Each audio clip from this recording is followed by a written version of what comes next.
Hey guys, welcome back on the Whiskey Roads. We are here and hosted by Aurora Spirit Distillery in Arctic Norway, and my name is Ingjerd. And if you haven't seen the first video, certainly do that, because now we are basically gonna drink, or I'm gonna drink and you're gonna talk. I'm gonna talk again. We have a lot of different things to dive into. Maybe just give us a really brief run through where we are and why we're sitting here and why it actually might be interesting for anybody else to come here. So we, Aurora Spirit, we are the world's northernmost distillery. We're located about 2 hours north of Tromsø in northern Norway, and we are deep within the Arctic Circle.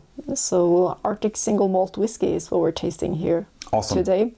And we're a small distillery, but we are a distillery that like to experiment with flavors, that being our fermentation and yeast, with casks, with different malt varieties.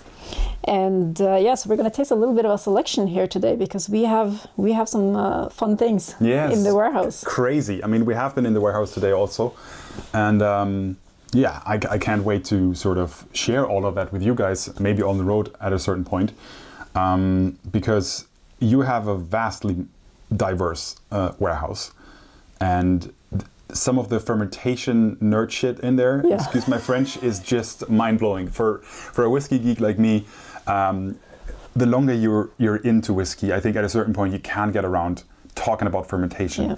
And you guys really are geeks in terms of creating flavor through fermentation, through different malts, yeast strains, all of that. And so maybe let's we sort of hinted for a whiskey that just came out.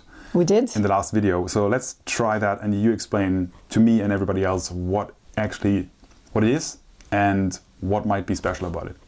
So one of the first things we'll be tasting is our newest release, and it's once this video airs, it probably will be out there. Absolutely. And might be gone, might not be gone. Hopefully not, but it might be available at some festivals around. Yes. But Jörmungandr, and it's a really. I'll show that to you guys. So this is the packaging here. Jörmungandr. I hope I am sort of getting that right. So I see a pretty awesome monster snake on there, and you'll have to serpent. You will have to give us a crash course in northern mythology for this one, because this is like really cool. So we can do a little bit unboxing here, and you get this is the bottle. I'm not really good at this. I'm sorry. It's like this is like the bottle, and there is the rest of it, and here's the snake. No, the serpent. Serpent that encircles the world. Okay. Essentially, is one of Loke's children, and this release is part of the Loke Series. It's a small, limited series inspired by the trickster god himself. Okay. And we want to play around with some of the older stock in our warehouse with this. We want to have fun with casks.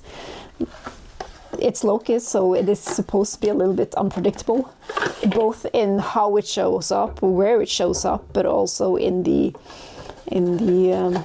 whiskey that goes into it. And the yearly release is fairly small volumes, but an interesting one.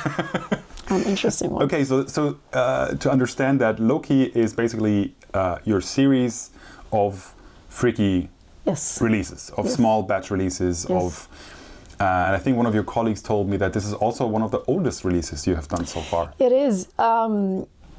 The majority of the stock here is over 5 years old, and so overall it is some of the older whiskey we have released out there. And there is some whiskey that is under 5, and that is part of our Arctic barley series. So there's a little bit of the Arctic barley in this, and that is 4 years old.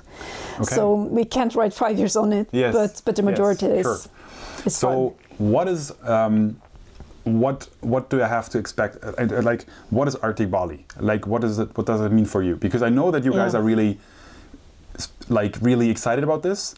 Why should I be excited about this? Or anybody else?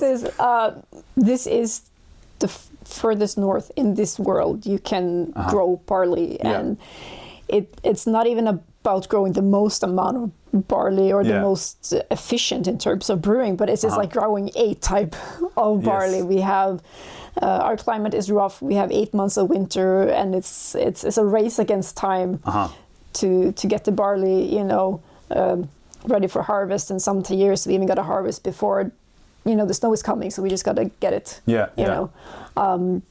And what we're seeing here is because we are the only varieties that will survive the Arctic summer, and the Arctic summer at times is more similar to a southern European winter. Okay.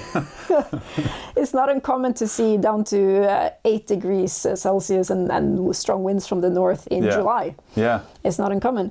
And so you need tough barley varieties that can sort of like live through these challenging conditions. And so it's all heritage varieties. They make for terrible yield. I mean, it's not like financially, it's not the smartest project to be involved in, but it gives incredible flavors, and it's really, really fun to work with these local farmers, and all credit to them, because this is a passion project more than anything, and to grow barley up here in the Arctic and be able to actually turn it into not only whiskey but also like really fantastic whiskey. Cool. Okay. And also, spoiler, we haven't mentioned that in previous videos, but this year we'll also see the very first release of pure 100% Arctic barley. Wow.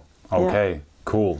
So in September, it's not going to be a big release because we only have the one cask from that first harvest. But this year is the first release of Arctic barley. Awesome. There's a lot of interesting stuff to come. So there's a lot of interesting stuff to come. Okay, so let's get something to taste and to nose.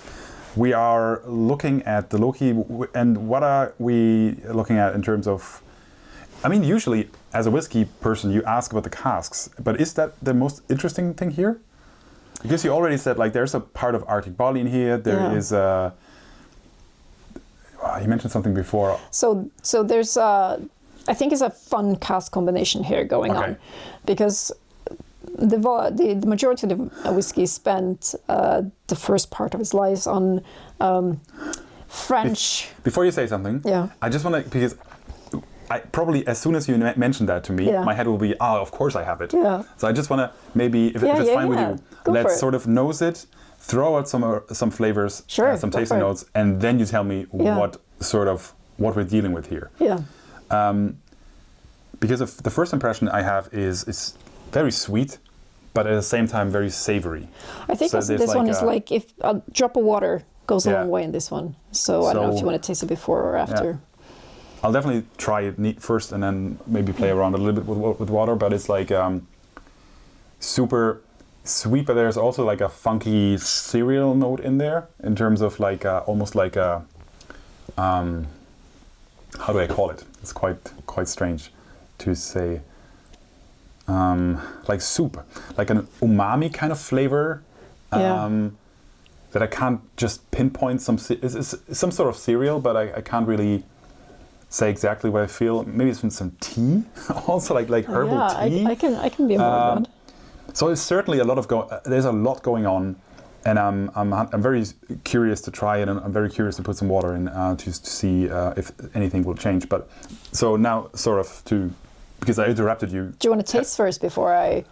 Yeah. Okay. Let's. Sure. I would love to, but sure. Driving. Yeah. Okay. So I'll have to drink for the both of us. Tough job. Tough job. I'm having so much fun. It's actually there is actually this soupy umami kind of flavor in there, of course surrounded by a lot of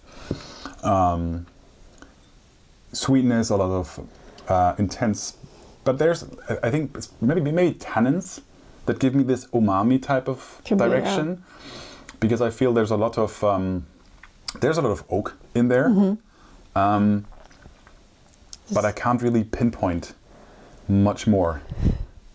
To be fair, full transparency, we basically are at the end of a day, which was it's been a long mainly day. will mainly spend in the warehouse. Tasting cask strength. So my palate and my conscience is maybe not as sharp as it usually is, but also something I have to really give credit to your whiskey is that I feel, because I do tastings for quite some time now, and I structure tastings bourbon, sherry, peat, low to high alcohol. But I feel like with your whiskeys, every whiskey I try, I never felt like it is covered up by the one before. I always feel like it could still hold its own. You know what I mean? I think this is quite impressive. But yeah, coming back to this one. So now give us some insights. Yes. All right. So with the Loke Series, we want to play around. We want to have fun, and so the majority of this whiskey, excluding the Arctic barley, spent the first years on French oak.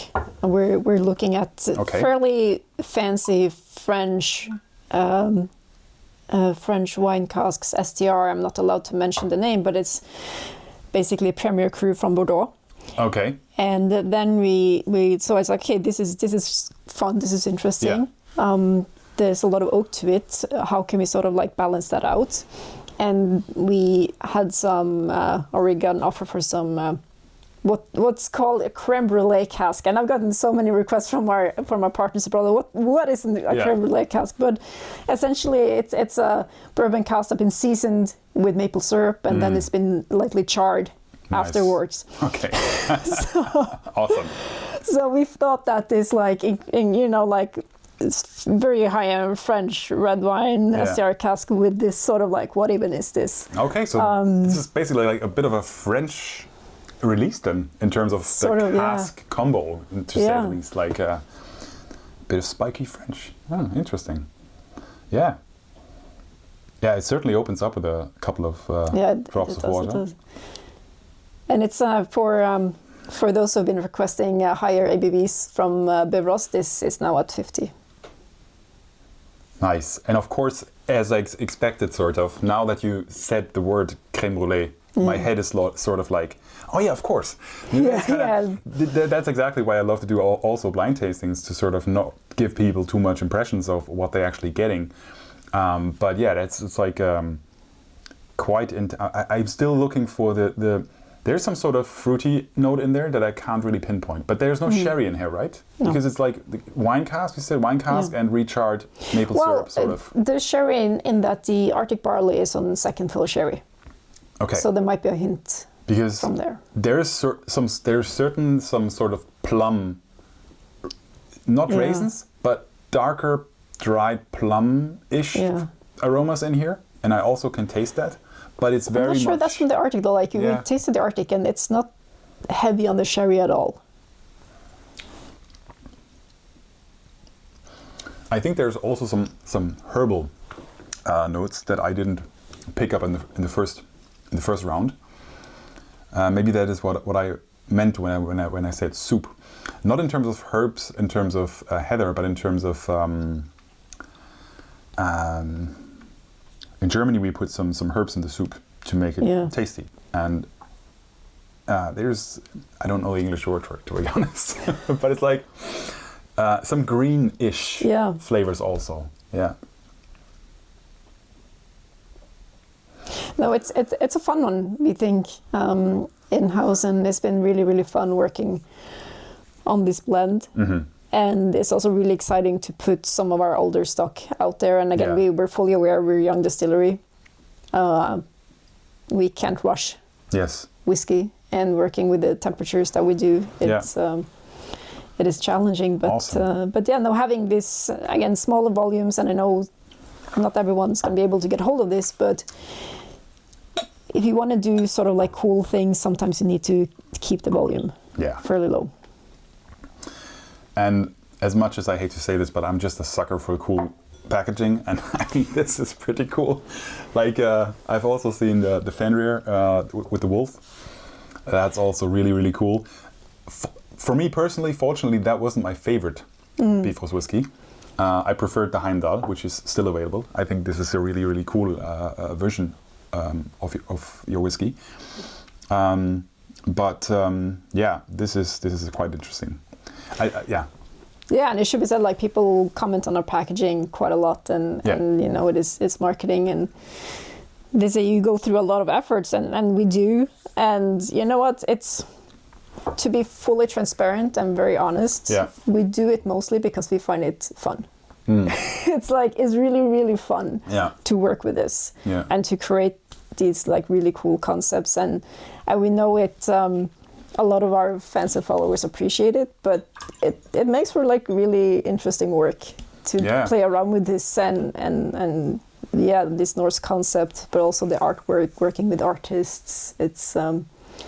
We really enjoy it in house, and cool. we do it equally as much for ourselves. Yes. As much for our followers. And I can also add this as a guest of yours. And obviously, again here, full transparency, I am also, when I'm on fairs and exhibitions, I'm also working with this whiskey. But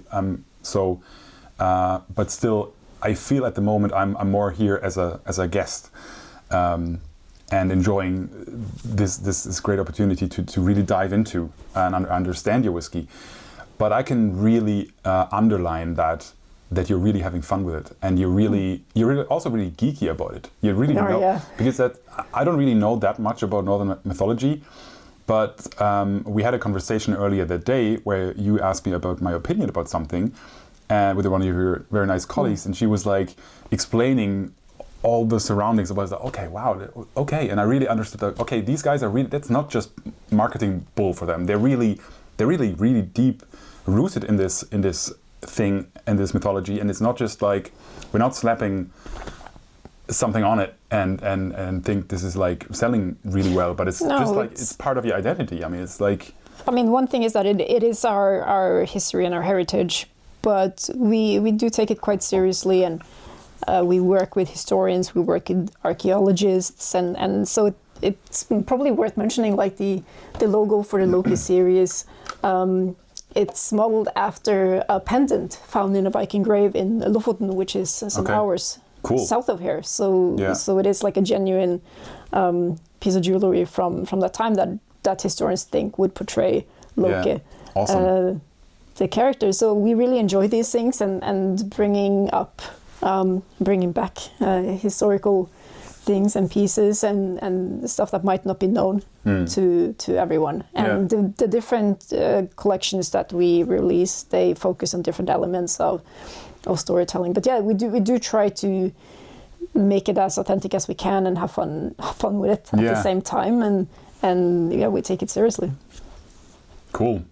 Yeah, I mean, it's like as much as you can ask for, I think, as a whiskey geek, to have like both a high passion for intrinsic quality and at the same time a pretty cool packaging that also is part of the identity. Because I think it's a tricky road to take if you're having really cool packaging and really cool design, because people can probably easily go the way of, and I'm also a little bit like that. If I see a really cool bottle, I feel like, but is that really good? It's a bit of a, no pun intended, a bit of a two-edged sword to really balance that, having cool packaging, having nice logos, having nice storytelling, visual storytelling, and still being taken seriously. And I think it feels like you guys are actually doing a pretty good job doing both at the moment, but I can only speak from my personal opinion about this. And I think, like, again, from our like, we do it as much for ourselves as we do. Actually, like, to be honest, we probably do it more for ourselves than for the marketing. And we were having a lot of fun with it, and it's really cool to include the historical elements, but also like the Loke Series that is like a little bit more alternative. Like for those who have the Yggdrasil whiskey, there's we used the old rune language that's sort of like printed into it, and that is the story of Odin and how he sacrificed himself to gain the knowledge of the runes. And so if for those 5 people who can actually read that that version of the runic language, that's there's the real piece of story in there. So no, it makes for good fun, and I hope and think that our followers as well appreciate that. Yeah. But it's like you're saying, sometimes extravagant packaging can mean that, you know, like you compromise on the content. But that's what we try. We try to like maximize both parts of it. Yeah. And I mean, I have to add this. You know, in a warehouse, there's usually a hammer to open and close casks, and the hammer that is used here, it is written on Mjolnir. So basically, that shows the kind of geekiness that you guys are actually in. It's not just it's also for fun. So that's I really appreciate that. I think it's really good experience. Yeah, no, it's very much a part of what we are, and I think you've been here, you've seen it. It's not just the package; it's everything. Yes, it's everything. It's a full package. Yeah, I would agree totally. Yeah. You tasted now Jörmungandr, Leon. Do you want to taste some of our warehouse samples? Hell yeah! I mean, I'm just I'm just thinking of if we should actually make a little cut here and do that in a separate video, but I'm not really sure because. Let's just go for it. Let's just keep it running. Yeah, it's fine. Let's do it. The people who want to sort of see the review of the Jörmungandr, then they have seen it, and if they want to stay and hang out with us for a little while longer, then and see me getting drunk, maybe that is. Let's see what also, I have here. Okay. And here's another one. This is a. Oh, the Jörmungandr is now getting much sweeter. Interesting. Yeah, you could actually. That is also something that I experienced with you guys. That even though you're a young distillery and young whiskies, time and water will really open up and change a lot of the flavors. That is not really my experience with younger Scotch whiskies. Actually. Yeah, well, that's interesting. Here's another one. So for everything that's happening now, that's basically internally off camera, but we'll just leave the camera running and you just tag along and pour yourself a dram and enjoy just us hanging out and watching me getting more dizzy by the minute, more happy also.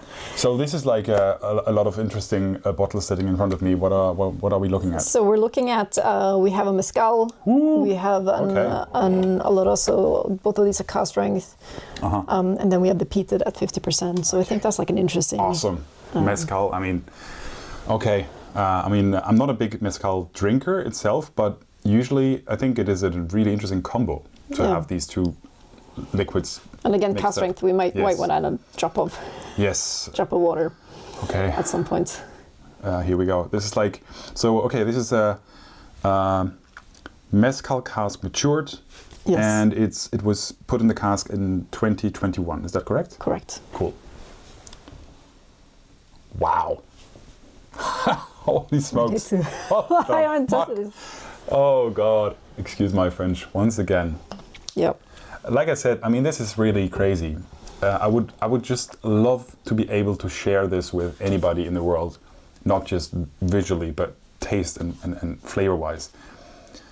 Because this is such a funny, funky, weird, in the best ways possible thing, and I've really tasted a lot of different whiskies from your place right now, and this once again is so different. Happy to hear that. I just don't know where to start. This is like mezcal is made from agave. Is that correct? 100%. Because that makes a lot of sense in terms of like I have this image in my head of this sort of exotic kind of fruit and. There's almost like some really nice cheese in it. I'm always a bit hesitant to call tasting notes cheesy because I know that cheese can be an off note in the spirit production process, but this is cheese in a good way. And I actually had cheese also in old Pultneys, for example, which I quite like. And some northern, like Balblair and Old Pulteney, tend to have some sort of cheese notes in there, which I really like. So like a goat cheese, sort of this direction, and I really like that. Yes, actually, do you have that here? I have like sort of like sheep or goat cheese, actually, a little bit on the nose. I can agree with that. Yeah. This is like. Yeah. This is the image. Sometimes I love whiskey for this. This is the image I have. In France, they do goat cheese and they put caramelized onions on it. Yep. I love that. That's one of my favorite foods in the world. And I have exactly that in my nose right now. There's this kind of goat cheese idea, and then there's this super sweet, but at the same time not just sweet flavor of sort of marmalade-ish. Wow, I love that. Okay, cheers. See you tomorrow. I think we're gonna... Holy smokes, yeah, that's very strong. And very good. Oh wow, and the peppery finish. Oh yes. Did we have... No, we didn't have more clean glasses now. I'll get another one.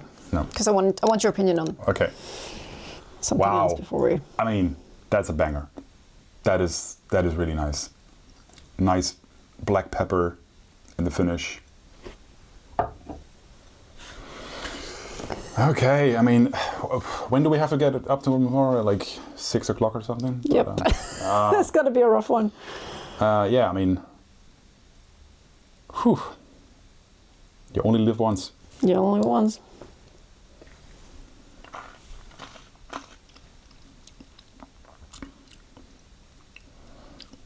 I think I had like maybe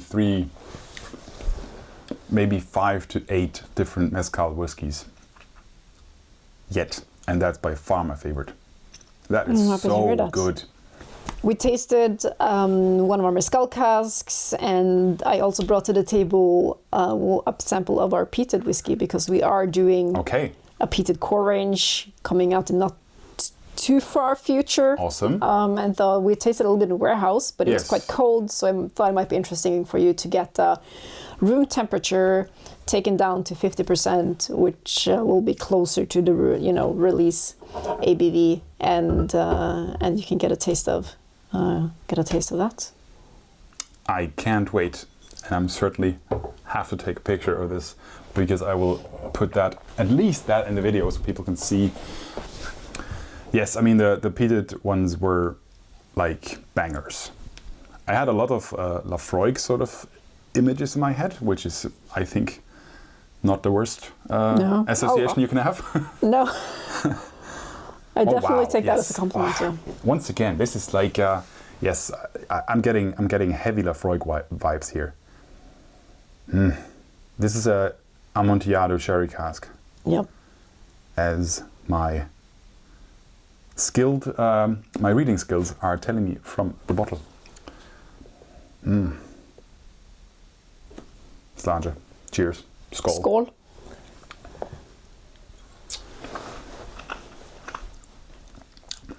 Oh, God.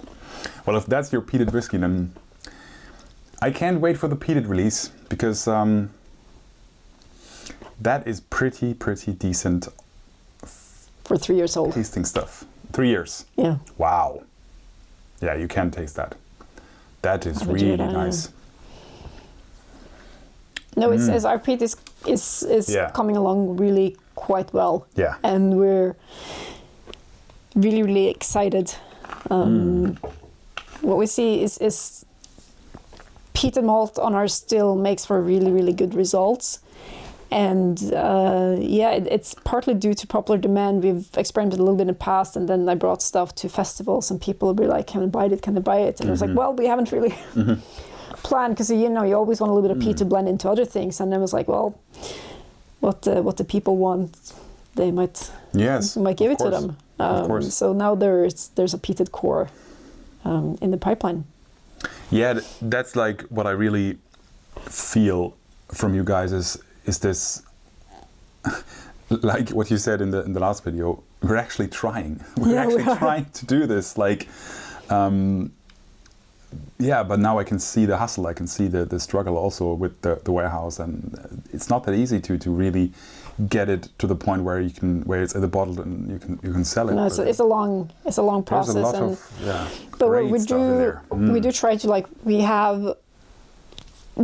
we want to do what we find interesting and fun and tasty, but at the same time we do listen to people. We're constantly bringing warehouse samples out to fairs and festivals and tastings, and going back to the mezcal. The mezcal cask is just absolutely fantastic. Yeah, I mean, yeah. And yeah, so Wow. we try to listen to the people, and if enough people say they want to buy something, then we're like, you know what, let's try to make that happen. Yeah. But again, it's whiskey. It takes a while to get things from distillation and Yes. to the store. It's a journey. Yeah. And you don't want to rush it too much either. You want to make sure that it's good before it Yes. goes out there. But yeah, I'm personally really excited about the peated, and I think that's going to be a favorite for many. And also we have another fan favorite. I don't want to reveal too much, but we have a fan favorite amongst many that might be making a comeback sooner than people expect. Yeah. Cool. So interesting things. That sounds really good. That all sounds really good, and I'm really excited. And I'm getting very drunk right now, so I'm not really. I don't really feel. I don't really feel very equipped anymore to be on camera for quite a long time. So I feel just blessed to be here and taste all these great whiskies. So once again, thank you so much for having me, and for sharing your treasury with me and your experience, and also your sort of adventurous spirit, because I think that is really what you guys are doing here. And I think this is like super exciting for any whiskey geek or any person that is interested in also the variety of whiskey. I think that's what you said before. I asked you, who is your whiskey not for? And you said, yeah, maybe just people that are mainly looking for a big number of age statement on the bottle, but maybe I feel like your whiskey is for people that are sharing your adventurous spirit. Yeah, I can say that. Yeah, I agree. I agree with that. There's a lot of new stuff coming, and we know there's a lot of people who really appreciate what we're doing and looking forward until the next sort of like what's the next thing we bring to the table. And I really appreciate that as well in our followers, and it's really fun to get that kind of feedback, and we're having fun with it, and to get that response from the public is really cool. Yeah, I can't wait to share some of that on the road, if possible, and to share the stories, and even more from other places in the world, of course. I think that's us for today, for the week, for tonight, and enough cast strength for a month. Yeah. Once again, Ingjerd, thank you so much. That was an amazing experience, and yes, I really hope that I can help to share the spirit, the story, to make everybody aware of this fantastic distillery, and I had a blast. I hope you had some fun too with this video, and thank you, Liam, for coming to, like I call it the end of the world. Yeah. You are pretty far up north. Yes. Right now, and no, it's been really fun hanging out with you these days, and working our way through the warehouse and getting your feedback on our samples. I had a good time. That is the best I can hear. So is it? If everyone's happy, then there's nothing else to say than skål is what you would say. Yeah. And to the end of the world, and not in that regard, but at the end of the world. Actually, I love that. I love that. No pun intended. To another loads of great whiskey and new experiences. Yeah. Skål. Skål.